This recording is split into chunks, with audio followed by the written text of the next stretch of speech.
স্নায়ের শিক্ষার্থীরা, ভিডিওটিতে থাকছে বিদ্যালয় দূষণমুক্ত রাখতে আমাদের করণীয় সম্পর্কে ৩০০ শব্দের একটি রচনা।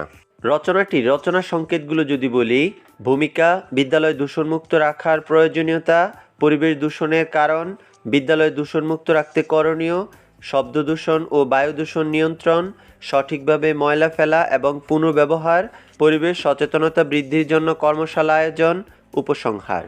ভূমিকায় লিখেছি, সুন্দর ও স্বাস্থ্যকর পরিবেশ ছাত্রছাত্রীদের পড়াশোনার ইতিবাচক প্রভাব ফেলে। বিদ্যালয় হলো এমন একটি প্রতিষ্ঠান যেখানে ছাত্রছাত্রীরা জীবনের মূল শিক্ষা লাভ করে। পরিবেশ যদি অস্বাস্থ্যকর বা দূষিত হয়, তাহলে সেখানে শিক্ষার পরিবেশ ব্যাহত হতে পারে। তাই আমাদের উচিত বিদ্যালয়কে দূষণমুক্ত রাখা। বিদ্যালয়কে দূষণমুক্ত রাখার প্রয়োজনীয়তা: পরিষ্কার ও পরিচ্ছন্নতা শিক্ষার্থীদের মাঝে নিজেদের কাজের প্রতি আগ্রহ সৃষ্টি করে। যদি শ্রেণীকক্ষ, বারান্দা বা স্কুলের মাঠ ময়লা আবর্জনায় ভরা থাকে, তবে তা শুধু অস্বাস্থ্যকর পরিবেশই সৃষ্টি করবে না, বরং আমাদের মনোযোগও বিভ্রান্ত করবে। তাই বিদ্যালয় দূষণমুক্ত রাখা অত্যন্ত জরুরি। পরিবেশ দূষণের কারণ: নির্দিষ্ট স্থানে ময়লা আবর্জনা না ফেলার কারণ হল নীতিনৈতিক শিক্ষার অভাব ও পরিবেশগত শিক্ষার অভাব। শিক্ষার্থীদের বিদ্যালয়ের প্রতি নেতিবাচক মনোভাবও বিদ্যালয়ের পরিবেশ দূষণের কারণ। বিদ্যালয় দূষণমুক্ত রাখতে করণীয়: শিক্ষা প্রতিষ্ঠানগুলো পরিষ্কার রাখার দায়িত্ব শুধুমাত্র একজন পরিষ্কারকারী কর্মীর কাজ নয়, শিক্ষক ও শিক্ষার্থীর সবার দায়িত্ব। শিক্ষামন্ত্রী ঘোষণা করেছেন, সপ্তাহে একদিন শিক্ষক ও শিক্ষার্থীরা মিলে বিদ্যালয় পরিষ্কার ও পরিচ্ছন্ন করবে। শব্দ দূষণ ও বায়ু দূষণ নিয়ন্ত্রণ: অতিরিক্ত শব্দ বা হই-হুল্লোড় মনোযোগে বাধা সৃষ্টি করে এবং মানসিক শান্তি নষ্ট করে। শ্রেণীকক্ষ বা বারান্দায় খুব বেশি চিৎকার বা গানে মত্ত হওয়ার পরিবর্তে একে অপরের শখ নিয়ে বিনয়ীভাবে আলোচনা করা যেতে পারে। বিদ্যালয়ের পরিবেশ ধূমপানমুক্ত রাখতে হবে। প্লাস্টিক আগুনে না পুড়িয়ে মাটিতে পুঁতে দিতে হবে।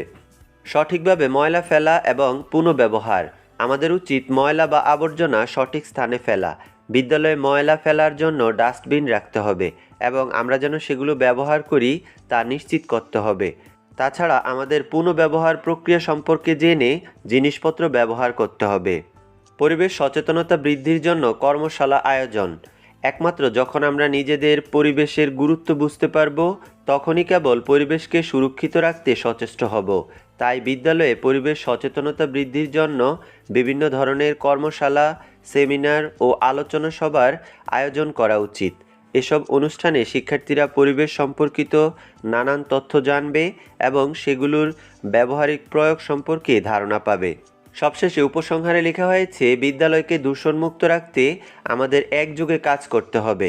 পরিবেশ সুন্দর রাখতে জনগণকে সচেতন করতে হবে এবং এটি সম্পর্কে প্রচার করতে হবে।